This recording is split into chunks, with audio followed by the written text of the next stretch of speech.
سورۃ لقمان کی مدد سے دنیا پر حکمرانی کرو۔ جو لوگ آپ کو تنگ کرتے ہیں، پریشان کرتے ہیں، ان کو اس ایک آیت کے وظیفے سے حیران اور پریشان کرو۔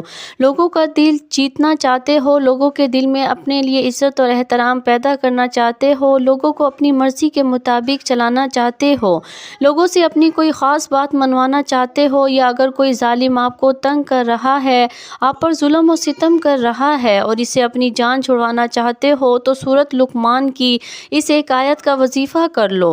حضرت لقمان رحمۃ اللہ علیہ نے اپنے مالک کی زندگی کیسے تبدیل کی، کیسے ایک دنیا دار انسان کو دین کے راستے پر چلا دیا اور پھر وہ شخص صلحائے وقت میں شمار ہونے لگا۔ ناظرین کرام، قرآن اللہ رب العالمین کا پاک کلام ہے۔ اس دنیا کے تمام علوم ایک طرف رکھ دیے جائیں اور دوسری جانب قرآن پاک کی صرف ایک آیت رکھ دی جائے تو وہ آیت اس دنیا کے تمام علوم پر بھاری ہوگی۔ یہی وجہ ہے کہ ہمارے پیارے نبی رحمت، نبی دو جہاں، نبی آخری الزمان حضرت محمد صلی اللہ علیہ وآلہ وسلم نے قرآن سیکھنے اور اسے دوسروں کو سکھانے پر بہت زور دیا ہے۔ آپ صلی اللہ علیہ وآلہ وسلم کا فرمان عالی شان ہے کہ تم میں سے بہتر شخص وہ ہے جو خود بھی قرآن سیکھے اور اسے دوسروں کو سکھائے۔ لہٰذا قرآن کی آیت کو سیکھنا اور ان کے وظائف سے اللہ رب العالمین کے سامنے اپنی حاجات پیش کرنا عین دین اسلام ہے، قرآن و حدیث سے ثابت ہے۔ پیارے ناظرین، آج کے اس معلوماتی ویڈیو میں سورۃ لقمان کی ایک آیت کا وظیفہ بیان کیا جا رہا ہے، اور یہ آیت بھی مکمل نہیں پڑھنی بلکہ اس کا کچھ حصہ پڑھنے سے ہی آپ پوری دنیا پر حکمرانی کرنے والے بن جائیں گے، دوسروں کے دل میں اپنی عزت اور وقار پیدا کر سکتے ہیں، اور آپ کے ایسے کام جو بگڑے ہوئے ہیں یا مشکلات کا شکار ہیں، اپنے ان کاموں کو اس وظیفے کی مدد سے حل کر سکتے ہیں۔ سورۃ لقمان قرآن پاک کی ایک انتہائی خوبصورت سورت ہے جس سے حکیم لقمان نامی ایک شخصیت کا وجود ثابت ہے، جسے اللہ نے حکمت عطا کی اور کہا کہ اللہ کا شکر ادا کرو۔ اس میں حکیم لقمان کے نسب اور خاندان کی بابت تو کوئی ذکر نہیں کیا گیا، البتہ ان میں سے ان کے حکیمانہ معقولات کا تذکرہ ضرور ہے۔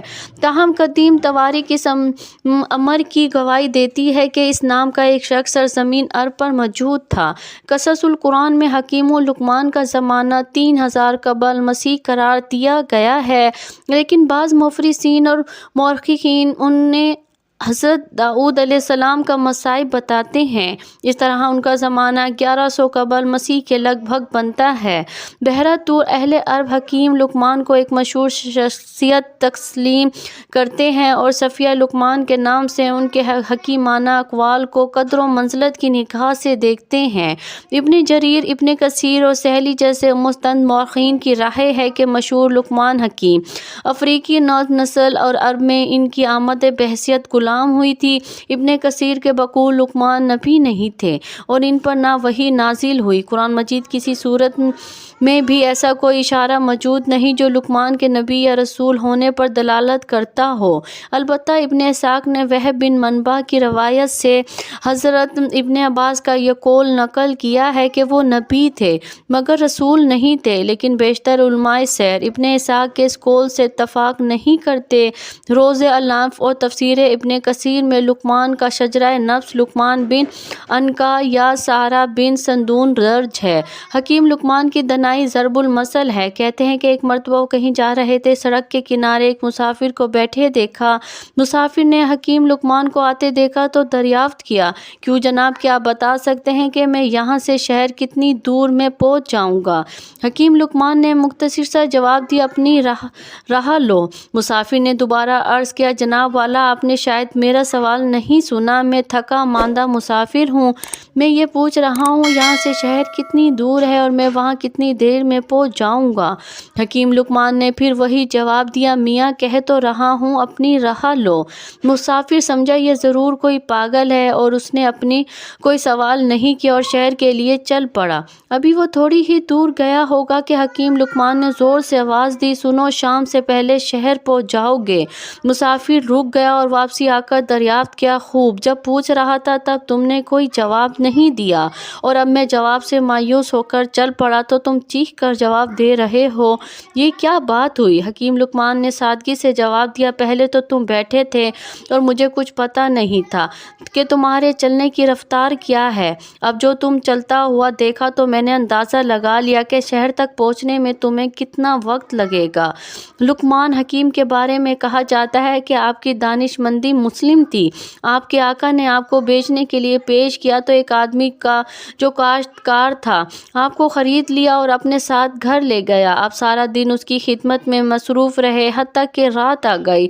جب آپ نے عشاء کی نماز پڑھی تو آپ کا آقا سو گیا، لہٰذا آپ ایک خالی کمرے میں تشریف لے گئے اور رونما ادا کرنے لگے۔ جب رات کا ایک پہر بیت چکی تو آپ نے اپنے آقا سے کہا، میرے آقا، بہشت کو آراستہ کر دیا گیا ہے اور جہنم کو بھڑکا دیا گیا ہے۔ جو شخص اخروی نعمتوں کو حاصل کرنا چاہتا ہے وہ اتنا زیادہ سویا نہیں کرتا۔ مالک نے جواب دیا، اے غلام، چلے جاؤ، میرا رب بڑا غفور و رحیم ہے۔ یہ کہہ کر وہ پھر سو گیا۔ حضرت لقمان اپنی جگہ واپسی آ گئے اور پھر نماز میں مشغول ہو گئے۔ جب رات کا دوسرا پہر بھی گزر گیا تو پھر اپنے آقا کے پاس آئے اور اس کو ہلا کر کہنے لگے، میرے آقا، جو وقت گزر گیا وہ تو گزر گیا، اب بھی اٹھ جاؤ اور باقی وقت میں رب کی رحمت طلب کر لو، تو توشہ آخرت تیار کر لو، کیونکہ تھوڑی دیر ہی بعد تجھے آخرت کے سفر پر روانہ ہونا ہے۔ اب کے مالک نے پھر جواب دیا، اے غلام، چلے جاؤ، مجھے سونے دو، میرا رب بڑا غفور و رحیم ہے اور نہایت مہربان۔ حضرت لقمان پھر اپنی جگہ واپسی آ گئے اور نماز ادا کرنے لگے۔ رات کا تیسرا پہر بیت گیا اور جب صبح ہونے کے قریب ہوگی تو آپ پھر اپنے مالک کے پاس گئے اور کہا، میرے آقا، اب تو پرندے بھی اپنے گھونسلوں سے نکل کر ذکر میں مشغول ہو چکے ہیں اور بیابانوں میں جنگلی درندے بھی اپنے ٹھکانوں کو چھوڑ کر اللہ تعالیٰ کی حمد و ثنا میں مصروف ہیں۔ آپ بھی اپنے رب کی بارگاہ سے جو مانگنا چاہتے ہیں تو اس کے لیے یہ بہترین وقت ہے۔ مالک نے جواب دیا، اے غلام، مجھے کچھ دیر اور سونے دو، میرا رب بڑا غفور اور مہربان ہے۔ حضرت لقمان پھر واپسی چلے گئے اور صبح کی نماز ادا کرنے لگے۔ نماز کے بعد اپنے اوراد میں مصروف ہو گئے۔ اتنے میں آپ کا آقا بھی بیدار ہو گیا۔ اس نے آپ کو 10 سیر جو دیے اور کہا کہ جاؤ ان کو زمین میں کاشت کرو۔ حضرت لقمان وہ جو لے کر اپنے پڑوسی کے پاس گئے اور جو اس کو دے دیا تو اس کے بدلے میں باجرہ لیا اور زمین میں باجرہ کاشت کر دیا۔ کچھ عرصے بعد وہ باجرہ اگ گیا تو لقمان اور ان کا مالک زمین میں چکر لگانے لگ گئے۔ جب اس نے زمین میں باجرہ اگا دیکھا تو کہنے لگا، اے لقمان، میں نے تو تجھے کہا تھا کہ زمین میں جو بونا ہے، لیکن تو نے باجرہ کیسے بو دیا؟ حضرت لقمان علیہ السلام نے کہا، میرے آقا، میرا رب بڑا غفور و رحیم ہے، یعنی وہ چاہے تو زمین میں بویا ہوا باجرہ جو میں تبدیل کرنے پر قادر ہے۔ مالک نے کہا، تو نے درست کہا ہے، لیکن جب تو زمین میں باجرہ بوئے گا تو پھر اس میں سے جو کیسے نکلے گا؟ حضرت لقمان نے فرمایا، بالکل اسی طرح میرے آقا، جب آپ غافلوں کی طرح پڑے سوتے رہیں گے تو سالحین کے درجات کو کیسے پا سکیں گے؟ حکیم لقمان کی اس بات کا ان کے مالک پر ایسا گہرا اثر ہوا کہ اس کی جیسی زندگی ہی بدل گئی۔ اس نے دنیا داری سے رغبت بھلا دی اور احکام الہی پر معمور ہو گیا۔ اللہ کے نیک اور مقرب بندوں کی بات میں اتنی تاثیر ہوتی ہے کہ وہ لوگوں کے دلوں میں گھر کر جاتی ہیں اور ان کی دنیا بدل دیتی ہے۔ پیارے ناظرین، اس واقعے میں ہم سب کے لیے بہت بڑی نصیحت ہے کہ جو لوگ اپنی نمازوں کو قضا کرتے ہیں اور اللہ رب العالمین سے اپنا تعلق قائم نہیں کرتے تو پھر وہ اللہ کے معزز اور مقرب بندوں میں کیسے شامل ہو سکتے ہیں؟ لہٰذا اللہ رب العالمین سے اپنے تعلق مضبوط کرنے کے لیے نماز اور تلاوت قرآن پاک کی رسی کو مضبوطی سے تھام لینا چاہیے۔ پیارے ناظرین، ہمارے بہت سے دوست، بھائی اور بہنیں ایسی ہیں جن کو اپنی زندگی میں بہت ساری مشکلات کا سامنا رہتا ہے اور کاروباری لوگ تنگ پریشان کرتے ہیں، گھریلو پریشانیاں ہیں، ساس سسر کی پریشانی ہے، یا ایسے حاسدین زندگی میں موجود ہیں جو آپ کے ہر کام میں رکاوٹ ڈال دیتے ہیں۔ فرد دوسرے لوگوں سے کسی بھی قسم کی پریشانی ہے تو اس کے حل کے لیے سورۃ لقمان کی آیت نمبر 20 کے ایک حصے کی تلاوت کرنے سے وہ پریشانی حل ہو جاتی ہے۔ اس وظیفے کا مکمل طریقہ یہ ہے کہ سب سے پہلے باوضو حالت میں 3 مرتبہ درود ابراہیمی پڑھ لیں، اس کے بعد سورۃ لقمان کی آیت نمبر 20 کا یہ حصہ پڑھیں۔ وہ حصہ یہ ہے، ان اللہ سکر لکم ما فی السماوات و ما فی الارض۔ اس کا ترجمہ یہ ہے، بے شک اللہ نے جو کچھ آسمانوں میں ہے اور جو کچھ زمین میں ہے سب کو تمہارے تابع کر دیا ہے۔ آیت کے اس حصے کو آپ نے 41 مرتبہ پڑھ لینا ہے۔ اس کے بعد پھر سے 3 بار درود ابراہیمی پڑھ کر اپنے ہاتھوں پر پھونک مار کر اپنے چہرے اور سر پر پھیر لیں۔